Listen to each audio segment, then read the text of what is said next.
حسین مولا تو کربلا میں عاشور کے دن شہید ہو گئے، مگر حسین کی بہن ہر چوک پر ماری گئی۔ جب کوئی اشارہ کر کے کہتا تھا یہ باغی کی بہن ہے، جب کوئی اشارہ کر کے کہتا تھا یہ علی کی بیٹی ہے، ہر راہ و رستے پر علی کی بیٹیوں کو مارا گیا۔ ایک جگہ ایسی آئی تھی جہاں جناب زینب نے فرمایا تھا میں نہیں جاؤں گی، اور وہ جگہ وہ تھی کہ جہاں شرابیوں کو دربار میں لے جایا جا رہا تھا، بد کرداروں کو کرسیوں پر بٹھایا جا رہا تھا، اور علی کی بیٹی کو روکا گیا ابھی دربار سجا نہیں ہے۔ کہ باقی واقعات تاریخ کا حصہ ہو گئے، باقی واقعات مظلوموں کا تذکرہ بن گئے، مگر حسین کا واقعہ ہدایت کا نظام بن گیا۔ حسین مولا کا واقعہ چراغ ہدایت بن گیا۔ حسین مولا کا یہ ذکر کشتی نجات بن گیا۔ وہ کون، وہ کیا ہوا، وہ کیوں ہوا، وہ کیسے ہوا؟ واقعات تو بہت تھے، مگر یہ واقعہ کیوں ایسے زندہ رہ گیا؟ اس میں اور اگر بہت ہی چھوٹے پیمانے پر اور انتہائی محدود پیمانے پر کچھ شخصیات کے تذکرے کو لیں تو اس کے پیچھے دو سبب، کم سے کم دو سبب ہیں، کم سے کم دو سبب ہیں۔ سب سے پہلا سبب ارادہ پروردگار، اللہ جسے زندہ رکھے، اللہ جسے باقی رکھے، اللہ جس کے ذکر کو باقی رکھنا چاہتا ہو، دنیا اس پر خرچہ بھی کر لے تو وہ ذکر مٹ نہیں سکتا۔ ارادہ پروردگار، اللہ چاہتا یہ ہے کہ کسی طرح یہ واقعہ زندہ رہے، اللہ کا ارادہ ہے۔ نبی مکرم دعا کر رہے ہیں اپنے لیے، اور جب امام حسین کی آمد ہوئی دنیا میں تو امام حسین کو گود میں لے کر اس دعا کو تکرار کیا ہے، جسے قرآن نے اپنے الفاظ میں جگہ دی ہے۔ قرآن کے متن میں اللہ نے نبی کی اس دعا کو شامل کیا ہے، ربنا فاجعل افئدۃ من الناس تہوی الیہم۔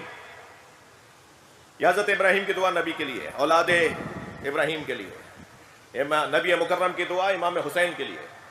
اب دعا دیکھیے کیا ہے، دعا یہ ہے کہ یا اللہ انسانوں کے دلوں کو اس کی طرف موڑ دے۔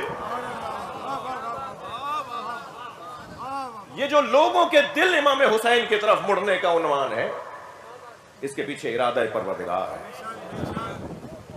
یوں ہی آپ گھروں سے نکل کر جوتیاں اتار کر عاجزی کے ساتھ اور خاکساری اور تواضع کے ساتھ فرش عزا پہ نہیں بیٹھتے۔ آپ میں سے بہت سے لوگ ہیں جو اس عنوان کو بدل دیں تو ایسے نہیں بیٹھیں گے، مگر اس عنوان پر ایسے بیٹھیں گے آپ۔ بلکہ بعض اوقات تو 9 اور 10 محرم کو تو کہا جاتا ہے کہ فرش بھی کیوں بچھایا، فرش بھی کیوں بچھایا، ہمیں خاک پر بیٹھے دو۔ یہ اپنی ذات کی نفی، یہ اپنے وجود کا انکار، یہ اپنی حیثیت سے ہاتھ اٹھانا، یہ کیسے ممکن ہے؟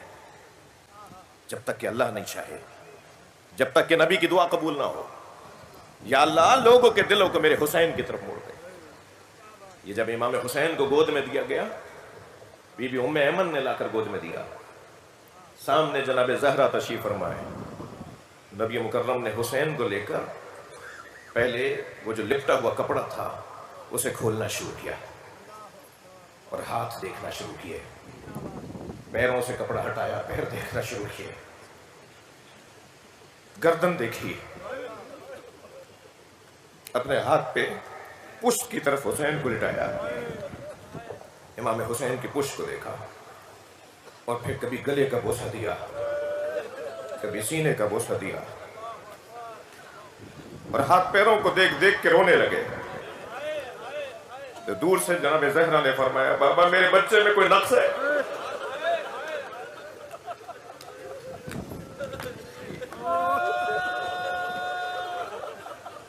بابا میرے بچے میں کوئی نقص ہے؟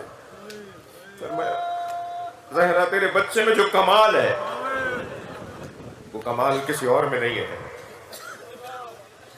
مجھے ابھی جبریل نے آ کے بتایا ہے کہ یہ وہی حسین ہے جس پہ گھوڑے دوڑے ہیں، جس کے جوڑ جوڑ کو علیحدہ کر دیا جائے گا، جس کے گلے پہ خنجر چلے گا. یہ سارے مصائب بیان کر کے نبی نے ہاتھوں پر اٹھایا حسین کو، پھر یہ دعا مانگی، ربنا فاجعل افئدۃ من الناس تہوی الیہم. حضرت ابراہیم کی دعا، لوگوں کے دلوں کو میرے حسین کی طرف موڑ دے. ارشاد فرماتے ہیں ان لقتل الحسین حرارۃ فی قلوب المؤمنین لا تبرد ابدا. حسین کا قتل، حسین کی شہادت، اس شہادت کے ذریعے اللہ مومنین کے دلوں میں ایک حرارت کو، ایک تحرک کو ایجاد کرے گا، ایک گرمی کو ایجاد کرے گا. آپ نے غور کیا، ہمارا کوئی بڑے سے بڑا افسر، ہمارا کوئی بڑے سے بڑا زمیندار، ہمارا کوئی بڑے سے بڑا دنیاوی اعتبار سے معتبر اور روحانی اعتبار سے معتبر، جیسے ہی محرم کا چاند نمودار ہوتا ہے اس کی ایک خاص کیفیت ہونے لگتی ہے، دل بجھا بجھا سا ہو رہا ہوتا ہے. شاید کل کراچی میں فضا ابر آلود تھی، کراچی والوں نے تو چاند نہیں دیکھا ہوگا، مگر عزادارو کل چاند دیکھا گیا نا. جب نبی نے گود میں لے کے کہا میرا حسین جس پہ گھوڑے دوڑائے جائیں گے، جس کے جوڑ جوڑ کو علیحدہ کر دیا جائے گا، تو میں آپ رونے والوں سے پوچھوں کہ جب ہر سال محرم کا چاند جناب زہرا دیکھتی ہو تو کیا گزرتی ہوگی جناب زہرا پر. یہی محرم ہوگا نا، یہی مہینہ ہوگا نا جس میں میرے بچے کو مارا جائے گا. اور عزادارو یہ گفتگو تو ایک بڑے بھائی کے سامنے بھی ہو رہی ہے نا.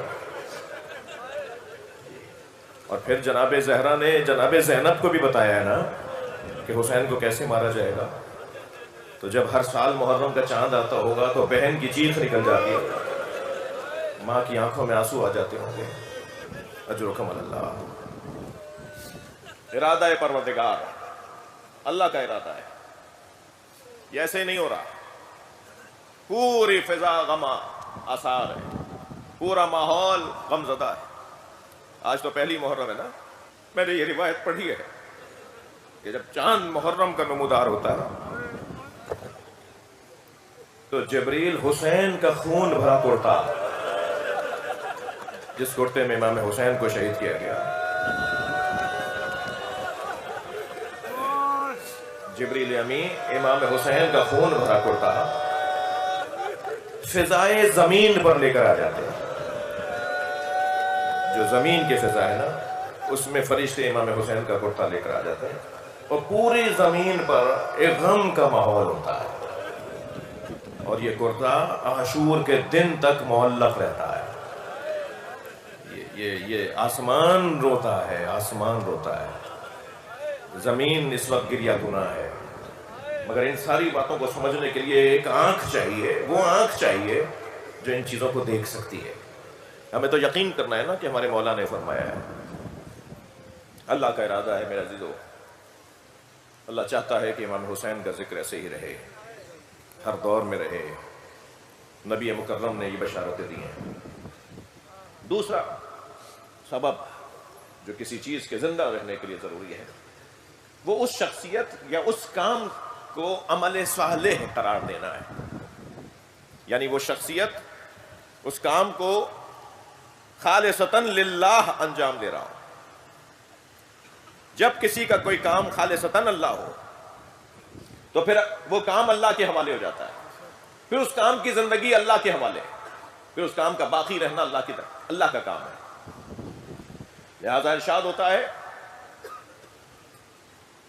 من عمل صالحا من ذکر او انثی فلنحیینہ حیاتا طیبہ. اگر کوئی خاتون یا کوئی مرد عمل صالح انجام دے وہو مومن، شرط یہ ہے کہ وہ مومن ہو. اگر کوئی شخص عمل صالح انجام دے وہو مومن، اور وہ مومن ہو، فلنحیینہ حیاتا طیبہ، پھر اللہ اسے ایسی زندگی عطا کرتا ہے جو زندگی کبھی ختم نہیں ہوتی. مجھے بتائیے اس آیہ کریمہ پر مکمل مصداق قرار پانے والے کون ہیں جو 1400 سال پہلے کربلا میں بے گور و کفن چھوڑ دیے گئے تھے، اور آج ہر دل میں حسین کی قبر ہے، ہر ذہن کا حاکم امام حسین کی ذات ہے۔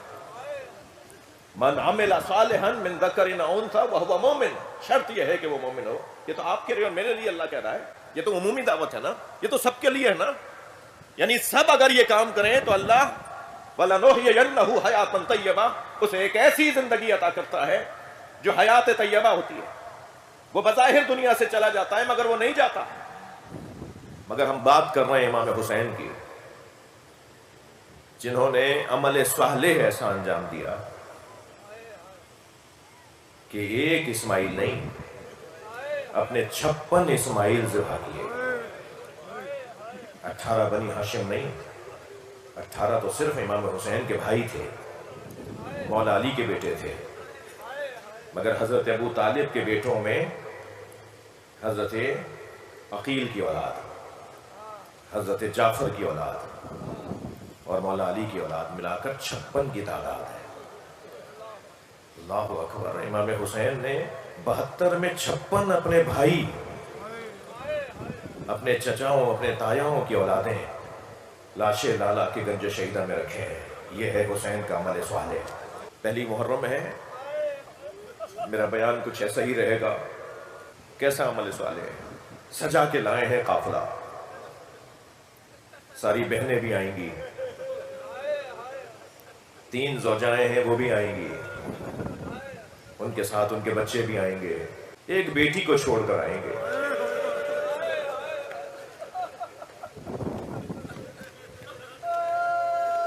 تین معمر خاندان کی بزرگ خواتین کو چھوڑ کر آئیں گے، سارے بھائیوں کو بھی لائیں گے، بھتیجے بھی آئیں گے، بھانجے بھی آئیں گے، اور ابھی 8 دن کا ایک بچہ ہے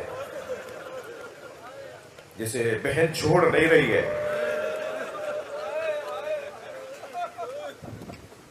اور بھائی بھی بہن سے لپٹا ہوا ہے، اور یہ چند دن کا بچہ بہن کی گود کو چھوڑ نہیں رہا، کسی اور کی گود میں آ نہیں رہا۔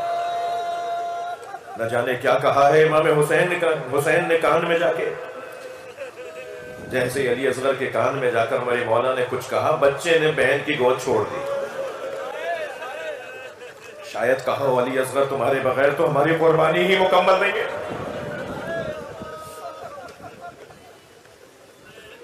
تقریباً 6 مہینے تک مکے میں رہے میرے مولا، 28 سے زیادہ وادیوں میں قیام کرتے ہوئے، اولاد والے بھی بیٹھے ہیں، نازنین بچوں کے ماں باپ بھی آئے ہوئے ہیں، نرم بدن والے بچوں کی ماں باپ بھی آئے ہوئے ہیں۔ سلام ہو امام زین العابدین پر، اللہ نے ہر ایک سے اس کے مزاج کے مطابق امتحان لیا ہے۔ حضرت یوسف پانی سے ہولتے تھے، بھائیوں نے کنویں میں پھینک دیا۔ حضرت ابراہیم کے ہاں بڑھاپے میں منت مرادوں سے اسماعیل دنیا میں آئے، اللہ نے فرمایا اسماعیل کے گلے پہ چھری چلا دو۔ جناب زہرا کے مزاج میں مانگنا نہیں تھا،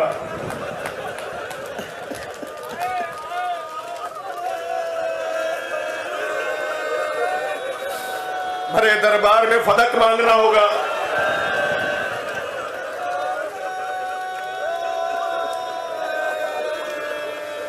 مولا علی کے ہاں غیرت مندی بہت تھی، بازار میں ایک یہودی عورت کو پٹتے دیکھا تھا، 3 دن علی نے کھانا نہیں کھایا۔ جب کبھی کھانا سامنے آتا تھا فرماتے تھے میں نے ایک خاتون کو پٹتے دیکھا ہے۔ علی کے ہاں غیرت مندی بہت تھی، جلتا دروازہ۔ امام سجاد کا بدن نازنین بہت تھا، نرم بدن تھا امام سجاد کا، ہاتھ پیر بہت نرم تھے امام سجاد کے۔ اکثر سفروں سے لوٹتے ہوئے بخار ہو جاتا تھا، جب کسی طویل سفر سے لوٹتے تھے نا تو امام حسین فرماتے تھے میرے زین العابدین کو تب کی کیفیت ہوگی، میرے بچے کا بدن بہت نازنین ہے۔ جس کا بدن بہت نازنین تھا نا، وہ کوفہ و شام کی راہوں میں پیروں میں کانٹے چبھیں گے، پیروں میں بیڑیاں ہوں گی، ہاتھوں میں ہتھکڑیاں ہوں گی، گلے میں خاردار خوف ہوگا، اجرکم اللہ. اپنی آوازوں کو آزاد کیجئے گا. یہ مجلس ایسے ہی تمام ہو. جو جہاں بیٹھا ہے پرسہ بھی دیتا رہے گا. جس کے مذہب میں رونا جائز ہے وہ تکلف نہ کرے. جب امام سجاد کو غسل دیا ہے نا امام باقر نے، تو ایسے چیخ مار کے روئے ہیں کہ گلی میں موجود لوگوں نے آواز سنی. جب کسی نے بعد میں پوچھا نا، فرمایا جب میں نے کرتا علیحدہ کیا تو میرے بابا کے بدن پہ نشانات. اجرکم اللہ.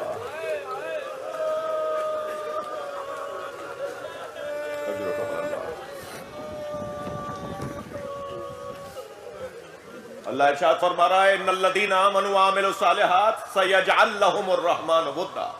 سورہ مبارک النحل. وہ افراد جو صاحبان ایمان ہیں اور صاحبان کردار ہیں، اللہ ان کی محبت لوگوں کے دلوں میں ڈالتا ہے. ساری دنیا چاہے گی کسی طرح سے یہ ذکر نہ ہو. بڑی بڑی طاقتیں چاہیں گی کہ یہ ذکر نہ ہو. خرچہ کیا جائے گا اس ذکر کو روکنے کے لیے.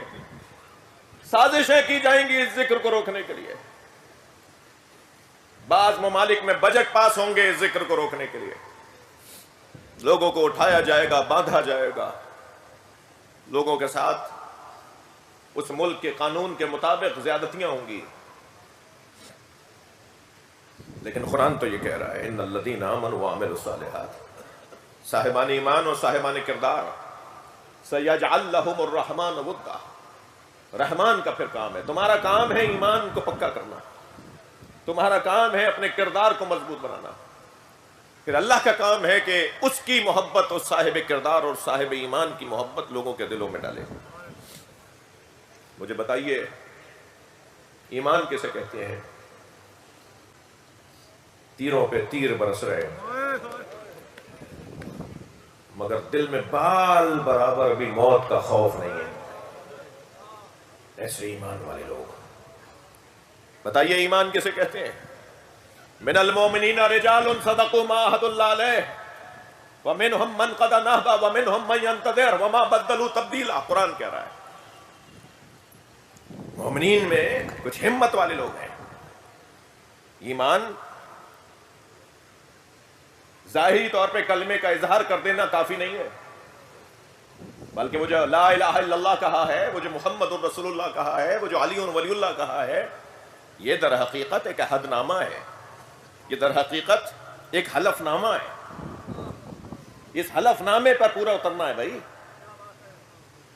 یہ کیا ہے حلف نامہ؟ لا الہ الا اللہ کی جب مصیبتیں آئیں تو میدان چھوڑ جائیں.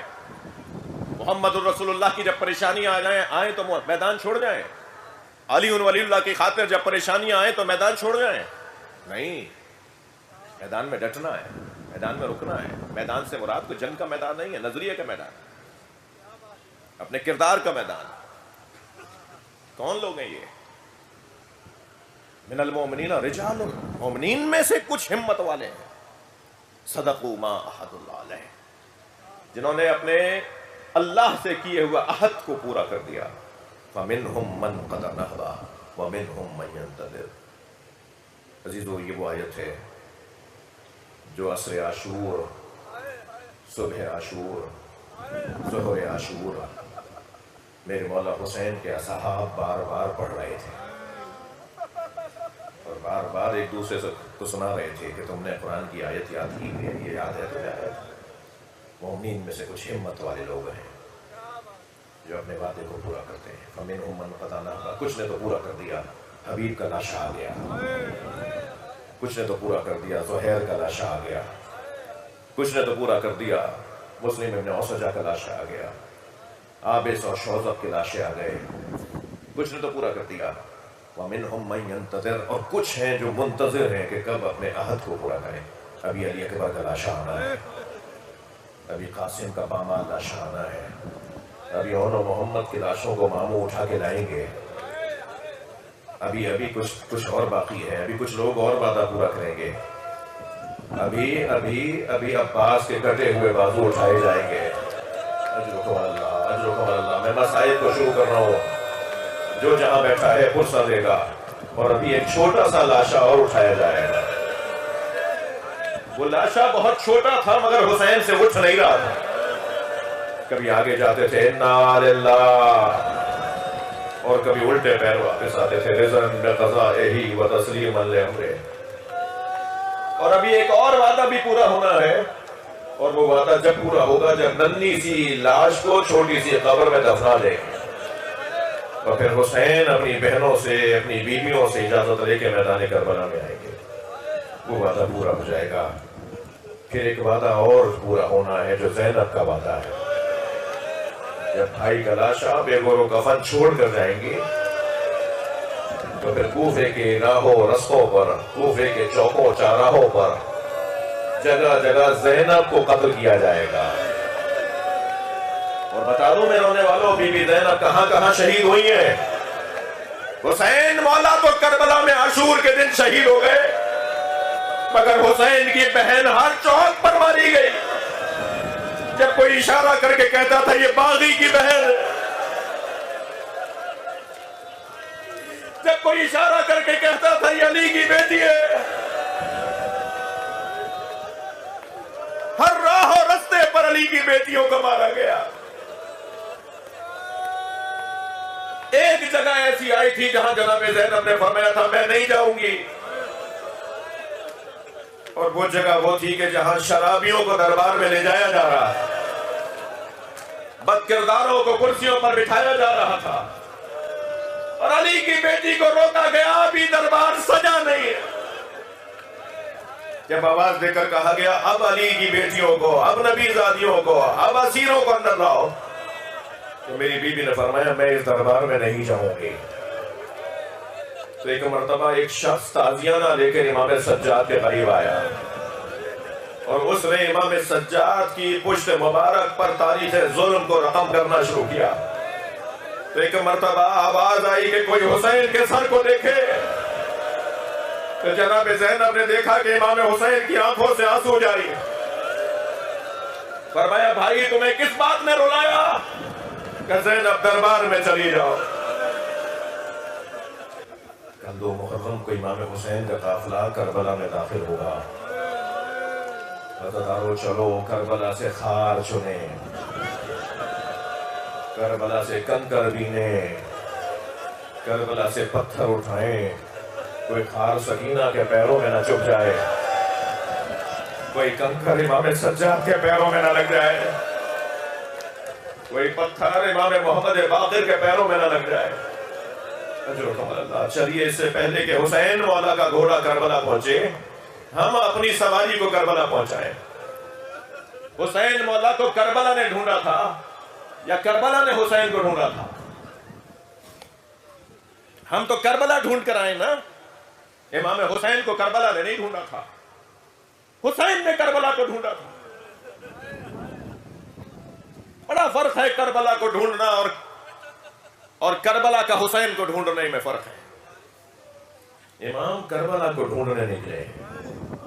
وہ جگہ کہاں ہے جہاں میرے ٹکڑے ٹکڑے ہوں گے؟ وہ جگہ کہاں ہے جب میں گھوڑے سے گرایا جاؤں گا؟ وہ جگہ کہاں ہے؟ وہ کون سی زمین ہے جب میرے لیے اکبر کے سینے میں بخشی لگے گی؟ اجرکم اللہ، اجرکم اللہ. جنگ صفین سے جب امام علی مولا علی لوٹے تھے نا، تو حضرت نے کربلا سے گزرتے ہوئے آواز دی کہ سواریاں روک دو. جب امام مولا علی کربلا جب صفین سے لوٹے ہیں تو کربلا سے گزر ہوا ہے، تو مولا علی نے فرمایا کہ یہاں سواریاں روک دو. سواریاں روکیں، فرمایا خیمے لگا دو. تو ایک صحابی نے آ کر کہا مولا بہت زیادہ خوش آب و ہوا جگہ نہیں ہے، تھوڑا سا اور آگے بڑھیں گے تو کچھ اچھی آبادیاں بھی آئیں گی. حضرت نے فرمایا سواریاں روک دو، خیمے لگا دو. جب سواریاں روک دی، خیمے لگا دیے، تو ایک درخت کے نیچے جا کے لیٹے مولا علی. اپنے سر کے نیچے ایک پتھر لگایا، اپنے پیر سیدھے کیے. تو ایک صحابی دوڑتا ہوا آیا، مولا کے پیر دبانے کی کوشش کرنے لگا. حضرت نے پیر سمیٹ لیے اور فرمایا تم میری خدمت کرنا چاہتے ہو نا، تو اس درخت کو اچھی طرح دیکھ لو. اس نے کہا مولا میں نے دیکھ لیا. فرمایا یہاں کھڑے ہو کر میرا حسین پانی مانگے گا اور تم یزیدی لشکر میں ہوگے. اگر مجھ علی پر کوئی میری کوئی خدمت کرنا چاہتے ہو، میرے بچے کو پانی دے دینا.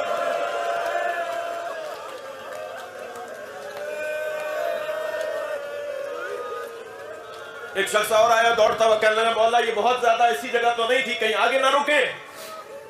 حضرت نے فرمایا ہا ہونا مشارع العشاق، یہ عاشقوں کے اترنے کی جگہ ہے، یہاں اللہ کے عاشقوں کے اترنے کی جگہ ہے۔ چلیں کربلا چلے، زلزلہ پہنچنے والا ہے، اپنے دل کو کربلا لے چلیے، اپنی آنکھوں کو کربلا لے چلیے۔ ایک ماں ہم سے پہلے پہنچی ہوئی، مجلس میں خواتین بھی ہیں، میں ان سے ہاتھ جوڑ کے کہوں گا مجمع میں کسی کو دھکا نہ لگ جائے۔ ایک بی بی اپنے ساتھ 4 سالہ پوتی کو لے کر آتی ہے، اور آپ عزاداروں سے ہاتھ جوڑ کے کہوں گا کسی کو تکلیف نہ ہو جائے۔ کیا معلوم آپ کے درمیان وہ مولا آئے بیٹھے ہوں جنہیں امام سجاد کہتے ہیں، اور وہ بیوی جب بیویوں میں آ کے بیٹھتی ہے، وہ بیوی جب عزاداروں میں آ کے بیٹھتی ہے، اور جیسے آپ رو رہے ہیں نا ایسے عزادار رو رہے ہوتے، تو وہ چھوٹی سی بچی کہتی ہے دادی یہ لوگ ایسے کیوں رو رہے ہیں؟ تو بیوی فرماتی ہے یہ تمہارے بابا حسین کو رو رہے ہیں۔ بس آخری جملہ کہہ رہا ہوں، عزاداروں آپ نے گریہ کر لیا، ہر آنکھ میں آنسو آ گئے۔ وہ بیوی کہتی ہیں تمہارے بابا حسین کو رو رہے ہیں۔ تو حسرت بھری نگاہوں سے ٹھنڈی سانس لے کے سکینہ کہتی ہوں گی کاش یہ کربلا ہوتے۔